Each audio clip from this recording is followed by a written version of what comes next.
Welcome today's speaker, Erik Solheim.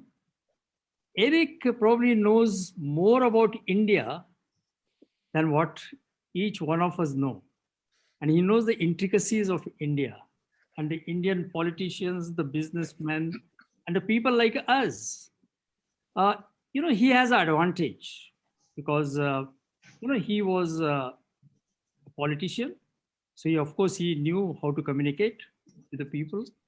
But apart from that, he became a Minister of Development Assistant, mainly to the outside world. It was international development assistance, and then Minister of Environment. And then he went on to OECD, which is a club of rich countries who make the policies on a number of issues, including environment.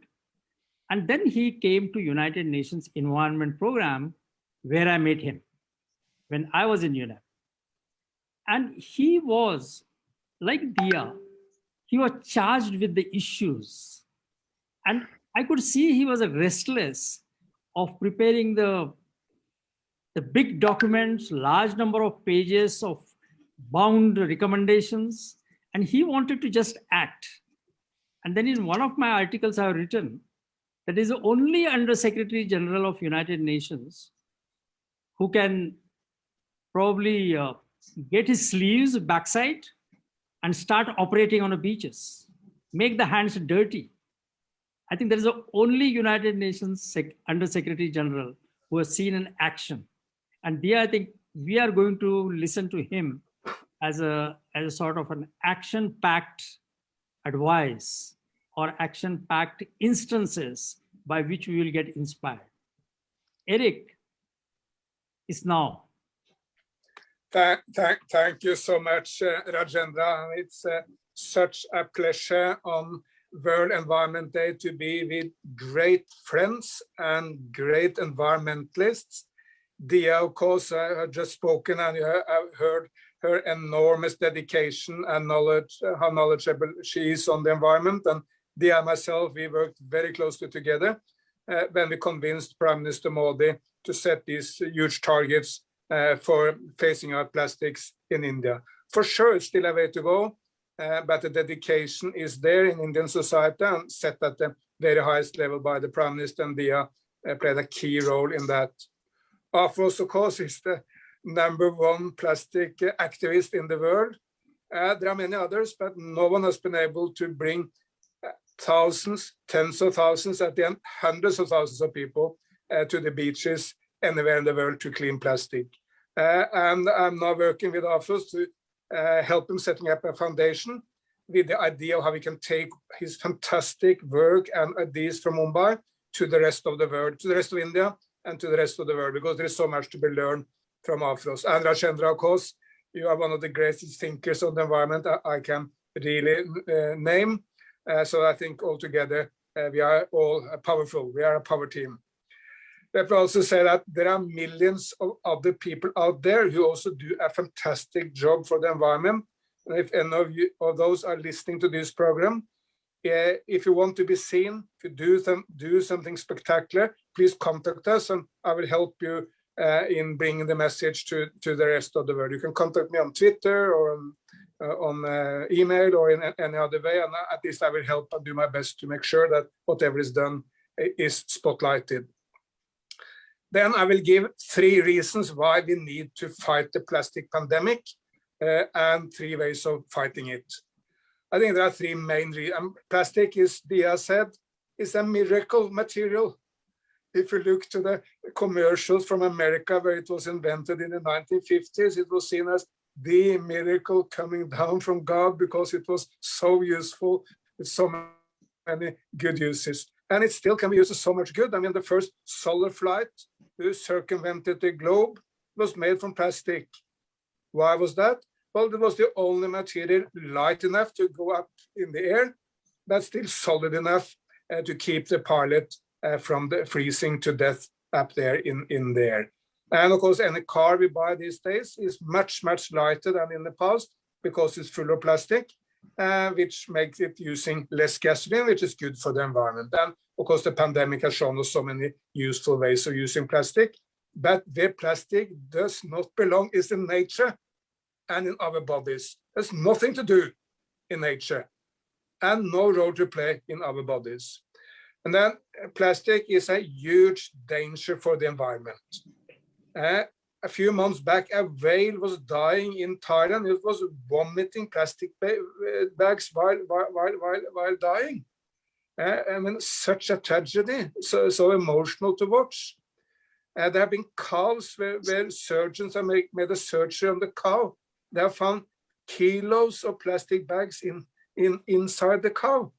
I mean, the pain of this, and of course the waste of this, I think is obvious to everyone. Seabirds are diving down to feed the chick. What do they get? Plastic. They believe it's food. They put it into the chick, and the chick will die. And you can make camels, turtles. I mean, there are any number of animals dying and succumbing from plastic. It needs to get out of nature. Then plastic is bad for us. We don't know how bad it is. But for sure, no one has made the proposition that it's good for us to drink water with plastic, microplastic, or to breathe air with microplastic, or to eat fish with microplastic. It may be just a little dangerous, or it may be enormously harmful. We do not know at this stage, but much, much better to avoid it. Plastic has nothing to do in the body of Dia or Afros or Rajendra or me, or indeed in the body of anyone else. And thirdly, plastic is an economic tragedy for many places in the world, because who want to go to the beaches of Goa if what you find there is plastic? In Bali, in Indonesia, they declared this as an economic disaster for Indonesia, because a heavily important tourist spot like Bali, which brings millions of tourists from the entire world, will not survive if people are diving and swimming in plastic. So for these three reasons, environment, health, and economy, we need to see this as a real tragedy, a real disaster, and then fight it. Then how do we fight it? I think there are three main ways. Number one, citizens need to rise up, and that was what Dia spoke so passionately about. If people don't demand change, it will not come. People don't try to be the change. I mean, Gandhi said you need to be the change you want to see in the world. If we try in our lives to avoid the unnecessary plastic, and if we tell political leaders and business that please, you cannot continue like this, we don't want to live this way any longer, we need change, vote for green politicians, purchase the green products, well then political leaders will change and business will change, and the power of civil society and the power of individuals and citizens is enormous. Basically, any change in human history came from citizens. I mean, colonialism ended in India, yes, because of the leadership of Mahatma Gandhi and Jawaharlal Nehru, but for sure because millions of people demanded change. They flocked to the meetings of the nationalists those days. So the power of public opinion should never be dismissed. Secondly, we need, and that's of course also what Afros is driving in Mumbai, bringing tens of thousands of people into his work. These people will go out and demand change. Secondly, we need brave political leaders who regulate markets and set visions, and a lot is happening there now. In Europe, the European Commission has decided that there will be we will not be allowed to buy balloons or straws or plastic cups or plastic cutlery in the future in Europe. All these products are prohibited because they can easily be replaced. I mean, we can easily drink from a normal cup. We don't need a plastic cup to drink. And we can eat with normal cutlery. We don't need plastic cutlery. So political leaders can get rid of so much single-use plastic simply by regulating markets. That's also what is done in a number of Indian states. And in Africa, you see nations like Kenya prohibiting plastic bags, Rwanda, small, poor African nation, probably the cleanest place on planet Earth, because the leadership there has said, we want you to be clean, and people are following. When the leaders tell them to be clean, people are following, and they say, we don't want to be, if I don't see my neighbor littering, why will I be the one person littering the beautiful streets of Kigali in Rwanda? So political leadership is the second, citizen political leadership. And thirdly, business. The political leaders need to set the rules for business, and that's why extended producer responsibility is so important, because polluters must pay. That's the principle we're using in every other area. It should not be the citizens and the taxpayer who is told to clean up. Those who produce the plastic or those who bring plastic into the market through packaging or whatever other way, they should also be responsible for funding their cleanup. And so governments must regulate the markets, but then business has an enormous role to play. And that's Indian companies like, say, Reliance, which is big in this business, but also big companies, whether it's the Tatas or the Birlas or Mahindras, all of them are using plastic, and there are many, many small startups, and all of them can invent new ways of doing plastic. And for sure, they can start using recycling systems so that the plastic we put out in the market is brought in and recycled. So plastic is a huge threat, but the good news is that the solutions are also available. We have all the technical solutions we need.